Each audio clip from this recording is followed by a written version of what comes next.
కళ్ళలోకి కన్నీరు రాగానే మాట కొంచెం తడబడుతుండగానే ఏమైంది మామా అంటూ అడిగే గొంతు వీరా.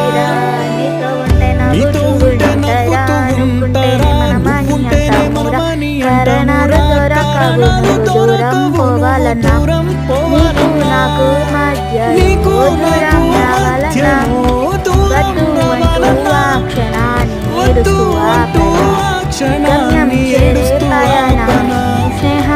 గమ్యం చేరే పయనాన్ని స్నేహం ఆపుతున్నా, నీ మంచే కోరి పొమ్మనేంత ప్రేమే మాకు లేదా. అల్లుకున్న తీగతో కలుసుకున్న కులం, స్నేహమన్న మాటలో ముచ్చటైన ముకురం, అందమైన జీవితం పంచుకున్న దోస్తులం.